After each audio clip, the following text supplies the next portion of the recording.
This is problem 15.136, it's on page 1053. For the oil pump rig shown, link AB causes beam BCE to oscillate as the crank OA revolves. Knowing that OA has a radius of 0.6 meters and a constant clockwise angular velocity of 20 RPM, determine the velocity and acceleration of point D at this instant. We draw a skeleton diagram of the mechanism. Pivot on ground that is O, pivot A connected to B where B is directly above O. Beam BCE is horizontal and connects straight down to point D, which moves apparently on a straight vertical line. Using the typical XY coordinate system, we know that ROA is 0.6 meters. Other dimensions I will let you look at in the figure in the text. Of course, C is a ground pivot. The angular speed of OA, omega, is 20 revolutions per minute. If you convert that by multiplying 2 pi radians per revolution in a minute per 60 seconds, you get 2/3 pi radians per second, and this is clockwise, so it's rotating this way. Now, the first thing to do is to deal with geometry or position, and the second is velocity analysis. After that, we can tackle acceleration analysis.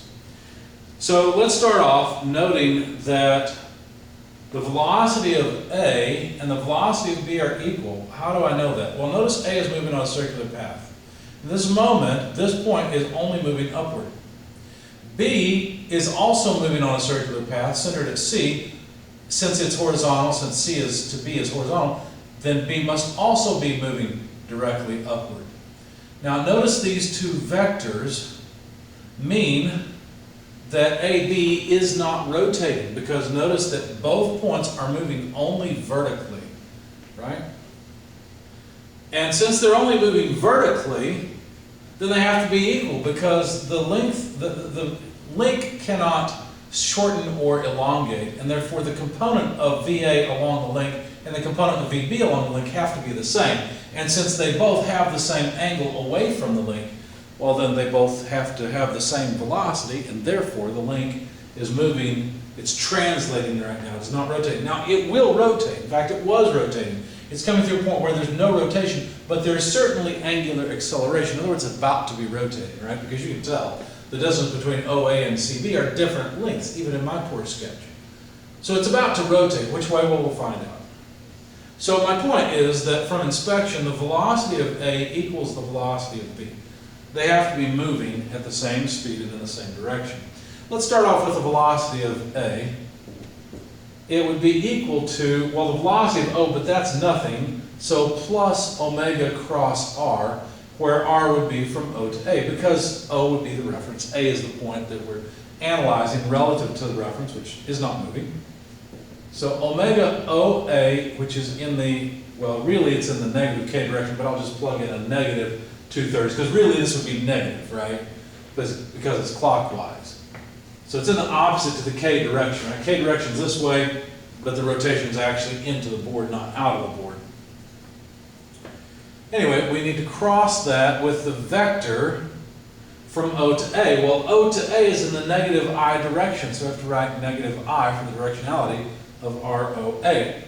If we take the cross product, K cross I is just J, but there's a negative sign, so we'll simply get negative omega OA ROA in the J direction. So that should give us the velocity of point A. Sure enough, it says, well, let's see, that doesn't seem reasonable. You should be moving upward. What did I do wrong? Let me check myself here. K cross I is J. If I've got the vector from O to A, because O is my reference, that's negative I. Oh, there's a negative sign. Well, no, that still says it's moving in the negative. Oh, that's right. Remember I said I'm going to plug in omega OA, which is itself a negative thing. There we go. So, the first negative sign comes from the negative I in the cross product. The second negative sign I'm going to write is because omega OA is a negative thing, and I put it in as if it was positive, see.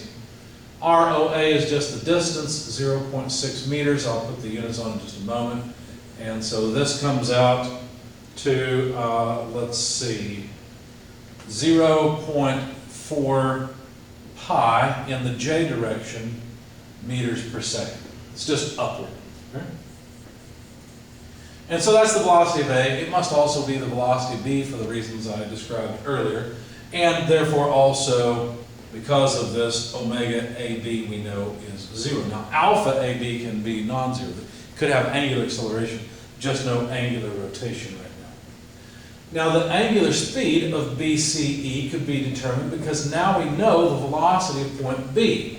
So if we reference C to B, we can say that the velocity of B, at least in magnitude, divided by length BC should give us the angular speed. Now, in what direction will it be moving? Well, if point B is moving up, then you can see that obviously BCE rotates in the negative direction as well. So that's in the negative k direction, right? So we just need the magnitude of VB, and that is, let's see, yeah, so that is, let me pull the negative sign out, negative 0.4 pi, there's my velocity in meters per second, divided by the length BC. And if you look up BC, that's a 3 meter distance, I believe. Yeah, 3 meters. So we'll divide that by 3 meters. And this is in the K direction. Well, if I'm going to use units, I guess I should use them here as well. Meters per second for the numerator in the K direction. And so notice the meters cancel, we get radians per second. So this is simply negative pi over 7.5 radians per second. So there's the angular speed of omega BCE. I'm going to copy that down over here because, in fact, I might put results, yeah, I'm going to say put it in a different color, but it's okay. Omega BCE equals negative pi over 7.5 K, right, or K bar. All right, so that gives us the angular speed of the beam. Now we can get the velocity of point E. Notice we're just stepping through the mechanism from a known to an unknown. The velocity of E must be downward and will be the same velocity as the velocity of D. And so that would be simply omega BCE. I'm not going to bother with the cross product. I can figure out the direction E is moving. E is moving down. That's the negative j direction. So let's just take the magnitude of omega BCE and multiply it, I forgot my K anyhow, multiply it by the appropriate length, which is C to E. Well, C to E is 3.3 meters. Okay? And of course, as I said, this will be in the negative j direction. That's pretty obvious. So if we plug in negative pi over 7.5 and then actually figure out the number without pi, you get about negative 1.3823 in the j direction meters per second, and that must be the velocity of D. So there's one of our answers. The velocity of point D is negative 1.3823 meters per second. Okay? That takes care of all the velocity analysis. We're going to need the angular speed that we have here. Of course, we'll need the angular speed of OA, we've got that, in order to perform our acceleration analysis. Now, if you think about point D, if point D only moves up and down, and that's usually the way these pumps work, there's some point where there's a forced motion that is only vertical, and the rocker arm ED is, takes up the difference. But if you think about it, since these are in a line, and because of the way this beam is set up, the tangential acceleration of E will be equal to the acceleration of D. Now, E will also have some other acceleration. It will have normal acceleration because of the rotation of BCE, because of omega BCE. So if I want to get the acceleration of point D, I'd better figure out the tangential acceleration of point E. So we'll start over at the beginning, move from O to A all the way through it, and see what happens. Let's get the acceleration of A. That would be omega OA cross with omega OA cross ROA. What am I doing here? Just omega cross R, realizing that A has no tangential acceleration, since the arm OA has no angular acceleration, no alpha, see? So we just need omega cross r. We can do that, or we could simply say this is simply negative omega AA squared times the vector ROA. Because remember, this cross product always ends up pointing in the direction opposite to OA. Well, what's the direction opposite to OA? Well, OA points from O to A in the negative I direction, right? And so if we write negative omega OA squared, ROA for the magnitude of OA, that's in the negative I direction, you see. And so this acceleration simply comes out to omega OA squared times ROA in the I direction. So let's plug in the numbers. Omega OA, we know that. That's negative 2/3 pi, but it has to be squared, so the negative sign is not going to affect us.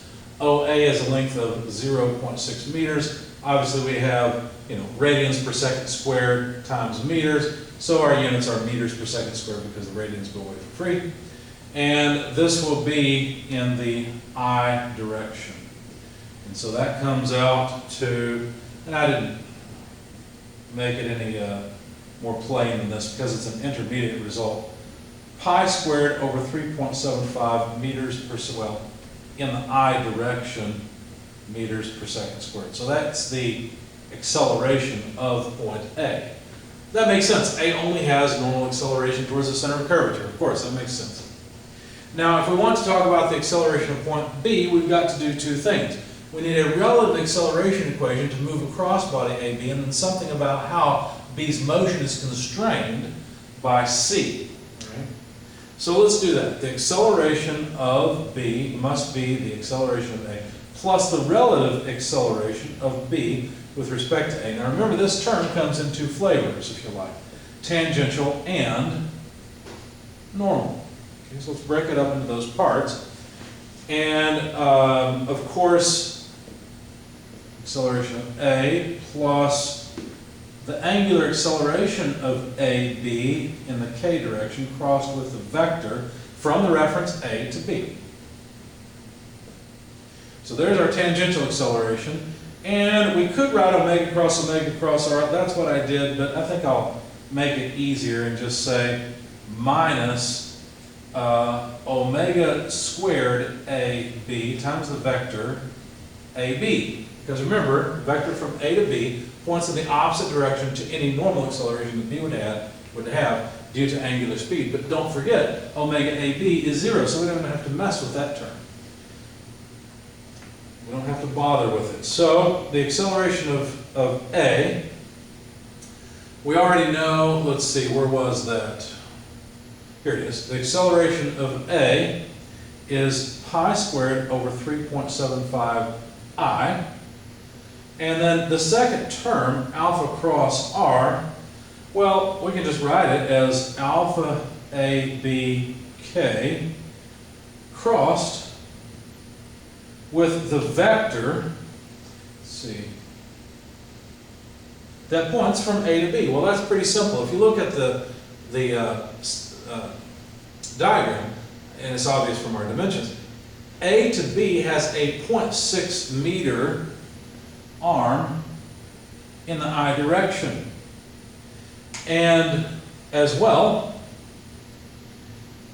you have to move up 2 meters in the J direction to get to B, so 2 meters J. In fact, let's put the meters outside of the vector. And that's it. We just need to take K cross I, K cross J, and we'll have it. So what do we get? Well, let's see. Pi squared over 3.75 I plus, if we take alpha AB, we can leave that outside, take K cross I. Well, K cross I is J, so 0.6 J. K cross J, well, that's negative I, so minus 2 I. And of course, the units will be consistent. We've got meters per second squared for the first term. We'll have radians per second squared times meters, so meters per second squared for the second term, and all is good.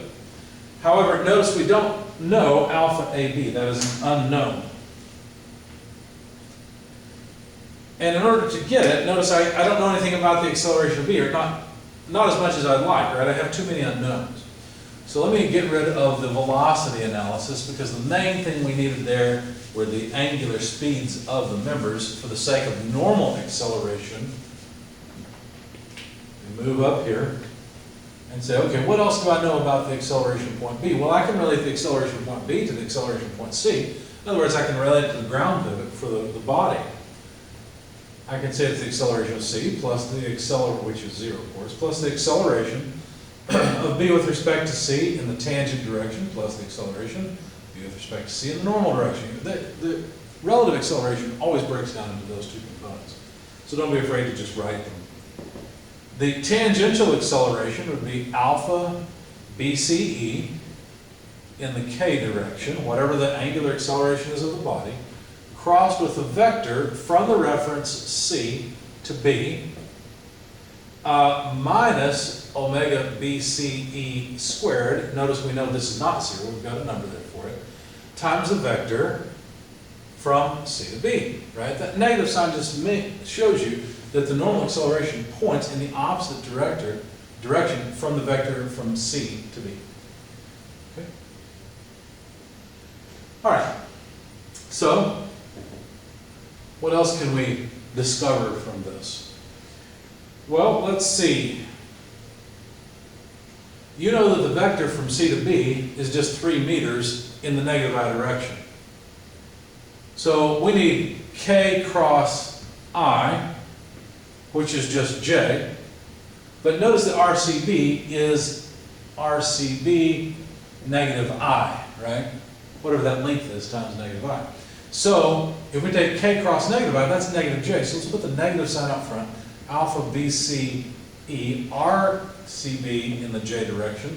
That's the first product computed. As a matter of fact, let's go ahead and plug in the 3 meter distance for RCE. For the next term, we're going to have, well, RCB points again in the negative I direction. This is RCB in the negative I direction. So the two negative signs cancel, and we can write plus omega BCE squared RCB, whatever that distance is now. It doesn't have direction anymore, I. So let's see, negative alpha BCE times 3j. In fact, let's put it in proper order. We know omega BCE, that's just pi over 7.5, well, negative, but we're going to square it. So pi over 7.5 squared times, well, the distance between C and B, which is 3 meters. Okay, I guess I should have been consistent and changed that to 3 meters as well, but anyway. And that's in the I direction, and then the first term, negative 3 alpha BCE in the j direction. Okay. All right, so we have an expression for this. By the way, if we simplify this just a bit, square the pi and square the 7.5, and you get 18, well, that's not right. You can't get 18.75. Oh, that's right, I remember. I put the 3 in with it. Well, here, let's just leave this alone then. So, what did we have here? We had pi over 7.5 squared times 3. Let's leave that alone. If you take the first term and simplify it just a bit, take 3 over 7.5 squared, then you get 18.75 in the I direction. There's not much we can do with this, so minus 3 alpha BCE in the j direction. And now, what does that have to be equal to? Well, it has to be equal to this right-hand side, because that's the acceleration of B in both cases, right? This acceleration constrains the motion of B. It recognizes or incorporates the constraint on the motion of B, whereas this acceleration description of B just relates the motion of B to the motion of A through the body AB. That's why we need both, because both give information about how the mechanism works and how it's constrained. So on the right-hand side, we just need to write all this. Well, what I components do we have? We have this one and this one. So let's jot them down. That would be pi squared over 3.75. And this one's a negative component. It's minus 2 alpha AB. Those are both in the I direction. I'm taking care of this term and what is ultimately that term. alpha AB times -2. Lastly, we have alpha AB, or 0.6 alpha AB in the j direction. Okay? And so,